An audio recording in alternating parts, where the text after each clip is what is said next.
Hello viewers, আসসালামু আলাইকুম। আমার আজকের রেসিপিতে আপনাদের জন্য থাকছে চিকেন ব্রেড রোল।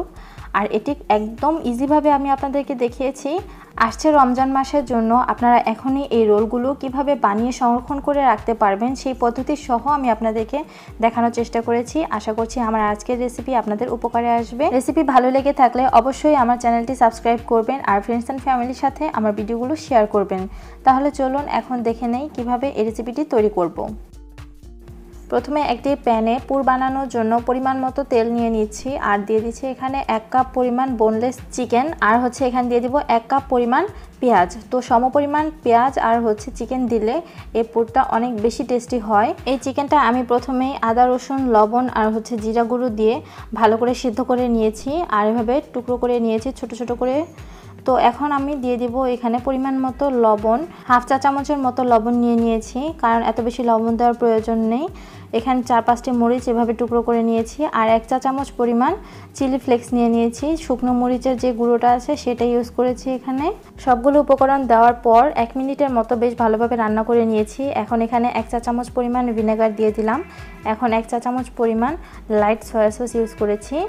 তো এখন এই সবগুলো আবার ভালো করে আমাদেরকে নেড়েচেড়ে মিশিয়ে নিতে হবে। আর চুলার আঁচ মিডিয়াম লো হিটে নিয়ে নিয়েছি। এখন দিয়ে দিলাম 1.5 টেবিল চামচ পরিমাণ টমেটো সস। আপনারা চাইলে এখানে টমেটো কেচাপও ইউজ করতে পারেন। তো এখন আবার একটু ভালোভাবে নেড়েচেড়ে মিশিয়ে নেব।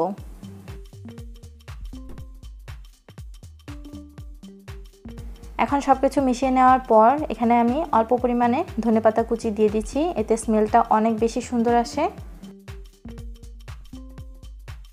দিয়ে দিচ্ছি এখানে 2 টেবিল চামচ পরিমাণ মেয়োনিজ।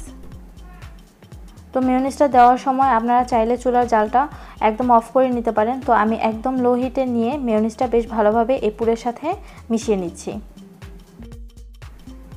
ভালোভাবে মিশিয়ে নেওয়া হয়ে গেলে এখন এই পুরটাকে মোটামুটি ঠান্ডা করে নিতে হবে।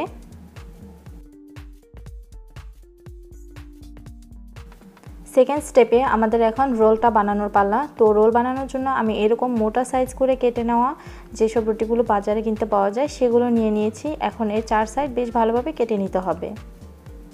আমি সব ভিডিওতে বলি এই রুটি সাইডগুলো কেটে ফেলে দেবেন না, এতে করে কিন্তু আপনারা ভালো করে ব্রেডক্রাম্ব বানিয়ে নিতে পারেন বাসায়, হোমমেড ব্রেডক্রাম্ব। তো আপনারা ভিডিওতে দেখতে পাচ্ছেন যতটুকু পাতলা করে সম্ভব আমি বেলুন দিয়ে বেলে নিয়েছি। এখন এই পুরটা মাঝখানে দিয়ে রোলটা বানিয়ে নিতে হবে আর এর জন্য সাইডটা আমাদেরকে পানি দিয়ে ভিজে নিতে হবে, যা আঠার কাজ করবে।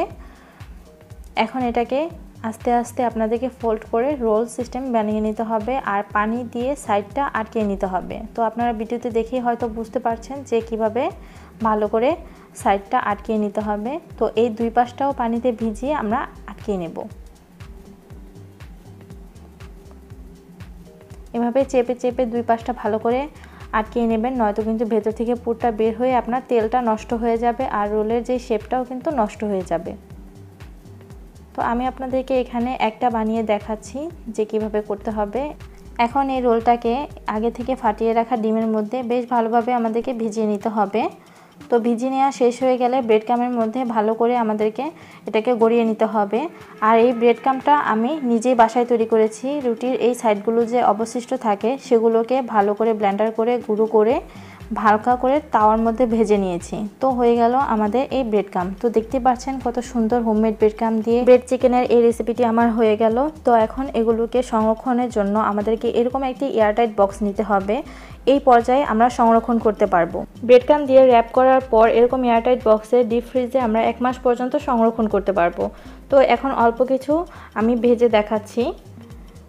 পরিমাণ মতো তেল নিয়ে তেলটা মোটামুটি গরম করে এভাবে আমি দিয়ে দিয়েছি। এখন এটাকে উল্টে পাল্টে বেশ ভালোভাবে নেড়েচেড়ে আমাদেরকে ভেজে নিতে হবে। তো বেশিক্ষণ সময় যদি আপনারা এক পাশে রাখেন তাহলে কিন্তু একটা সাইড আপনাদের বেশ পুড়ে যাবে।